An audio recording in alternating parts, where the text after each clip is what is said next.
Qala Allahu ta'ala fil kitabil karim, a'udzubillahi minasyaitonir rajim.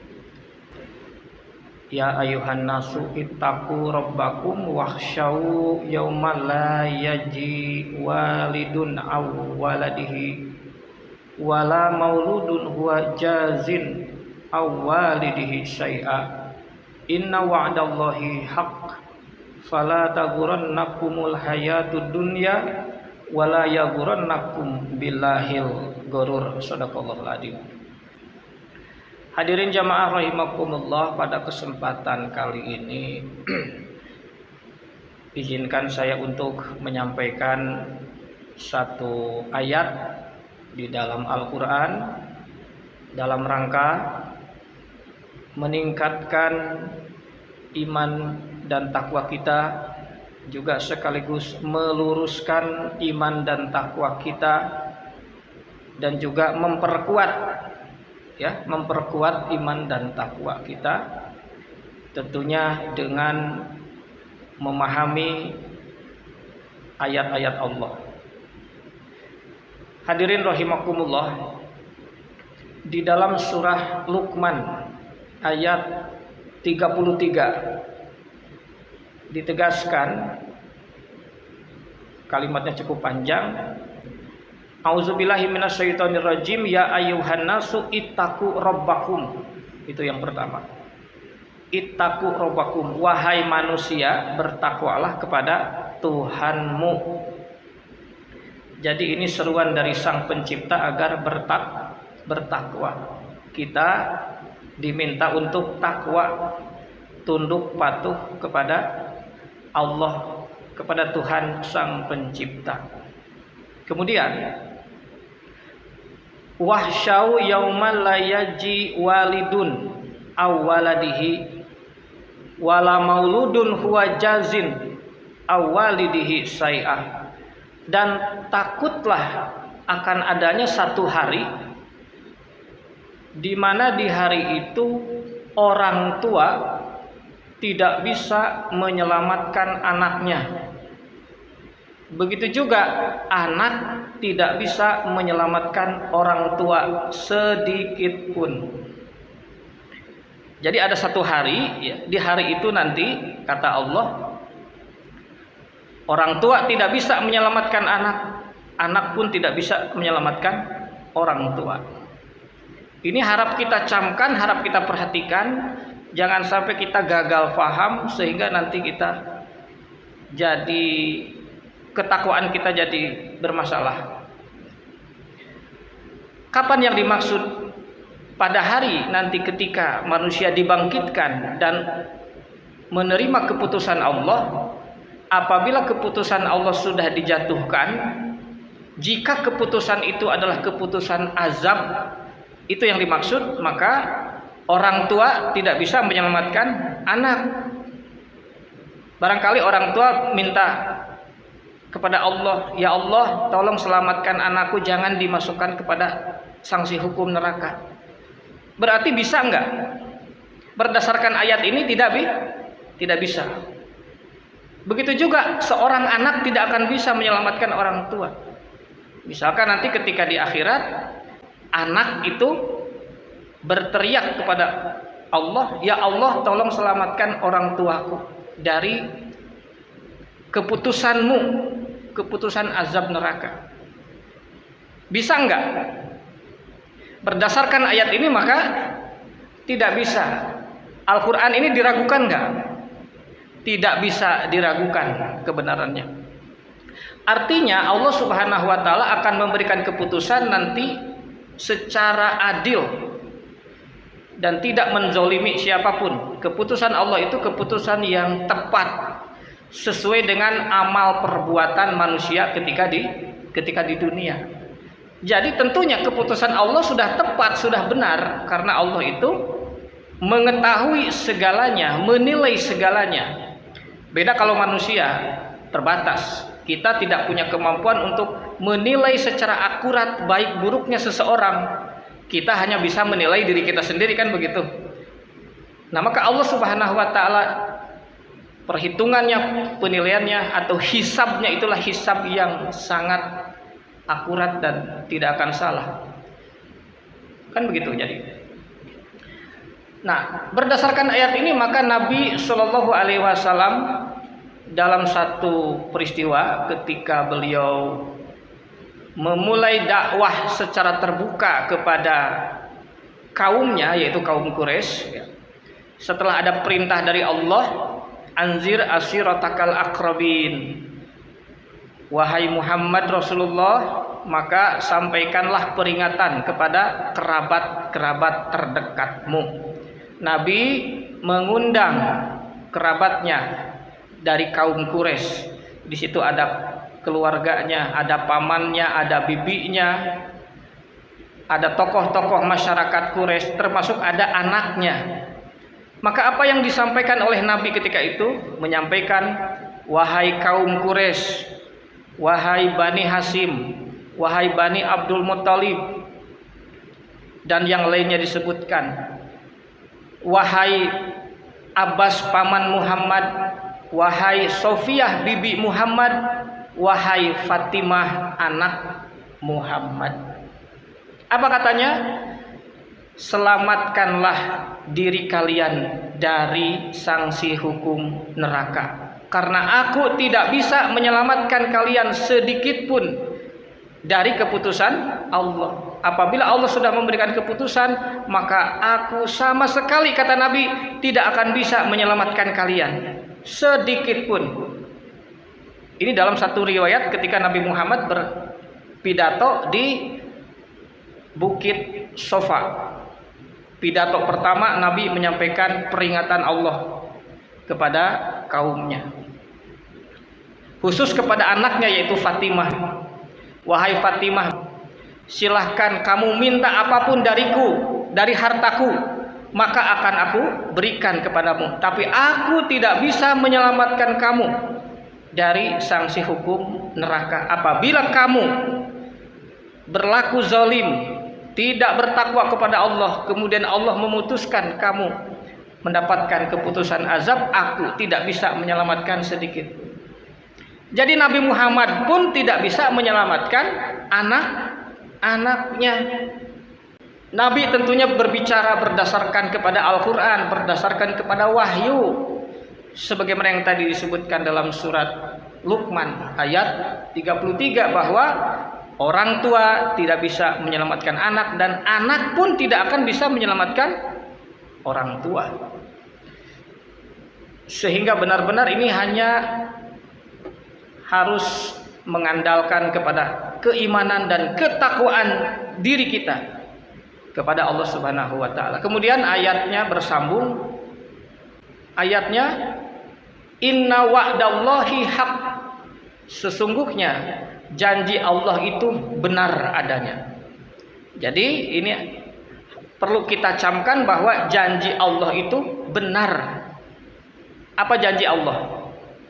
Akan adanya hari kebangkitan, dan pada hari itu kita semua akan menerima keputusan. Jika keputusan Allah sudah dijatuhkan, tidak akan ada yang bisa merubahnya, siapapun itu. Kalau kita di dunia ini kan orang tua masih bisa membela anaknya, benar nggak? Masih bisa menyelamatkan anaknya untuk kasus-kasus yang terjadi di dunia ini. Begitu juga anak masih bisa menyelamatkan orang tua masih bisa membela-bela orang tua untuk kasus-kasus yang terjadi di dunia. Tapi nanti di akhirat, di hadapan Allah, disebut pada hari itu sebagai Yaumuddin.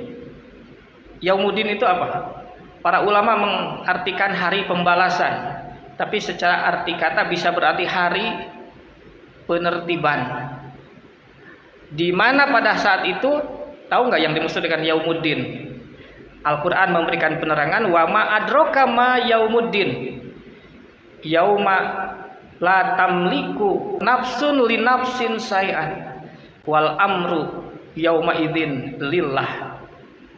Jadi pada hari itu, la tamliku nafsun li nafsin say'an, seseorang tidak punya hak apapun terhadap orang yang lain.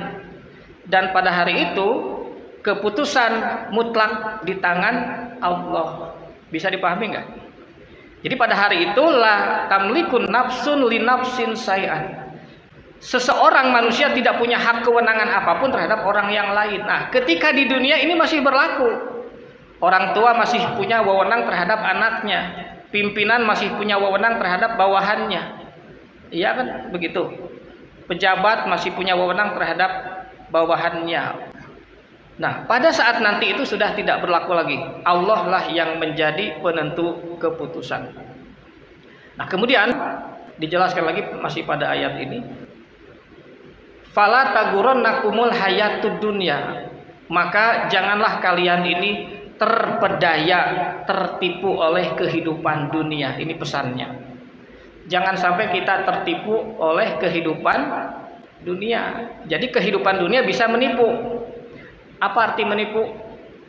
Menipu ini artinya bisa mengalihkan perhatian kita sehingga pikiran kita dialihkan dengan berbagai persoalan dunia, lupa dengan tujuan kita diciptakan. Lupa dengan ada apa nanti di akhirat nanti. Kita semua akan menghadap keputusan Allah. Nah, apabila kita melupakan diri dengan adanya keputusan Allah nanti, kita hanya berpikir sebatas dunia ini, maka itu yang namanya tertipu. Orang yang tertipu pada akhirnya dia rugi nantinya. Sudah habis segala-gala, habis waktu, habis tenaga, habis pikiran. Pada akhirnya mendapatkan keputusan terburuk. Ya. Maka kita harus pahami status kita diciptakan ini adalah manusia ini adalah makhluk hukum yang diciptakan oleh Allah sebagai otoritas hukum tertinggi. Bisa disadari nggak oleh kita bahwa kita ini sebenarnya punya status hukum di hadapan Sang Pencipta. Dan kita akan menerima status hukum ini. Apakah kita nanti mendapatkan ampunan, magfirah, dan akan dimasukkan ke dalam kesinambungan nikmat yaitu surga, atau kita akan mendapatkan keputusan azab karena kita dalam hal perilaku tidak mengindahkan, tidak mematuhi rambu-rambu yang diajarkan oleh Allah. Jadi jangan sampai kita tertipu oleh kehidupan dunia sehingga membuat kita asik, lupa diri akan adanya keputusan Allah. Nah, bagaimana caranya supaya tidak tertipu? Maka bina keimanan kita, ketakwaan kita. Setiap tugas hidup kita itu adalah ladang amal di hadapan Allah. Jadi kita punya kedudukan di rumah tangga kita, di masyarakat, dimanapun kita berada, itu semua adalah ladang amal dari Allah Subhanahu wa Ta'ala. Maka pada ladang amal itu berbuatlah sebaik mungkin. Lakukan apa yang benar dan tinggalkan apa yang salah. Jangan melakukan berbagai penyimpangan, penyelewengan, manipulasi dan korupsi. Ya. Itu berakibat ada sanksi hukum di hadapan Allah Subhanahu wa Ta'ala. Nah, jangan sampai kita tertipu oleh dunia ini. Jadikan setiap tugas hidup kita adalah ladang amal di mata Allah, dan lakukan ibadah sebagai pembinaan. Hakikat ibadah adalah membina diri kita untuk mencapai mentalitas dan perilaku yang mulia yang diridhoi oleh Allah Subhanahu wa Ta'ala. Ada satu kalimat lagi, wala yaghurrannakum bilahil ghurur. Dan jangan pula kalian sampai tertipu tentang Allah oleh para penipu. Nah, ayat ini mengatakan ada satu lagi yang bisa menipu, yaitu penipu yang membawa nama Allah.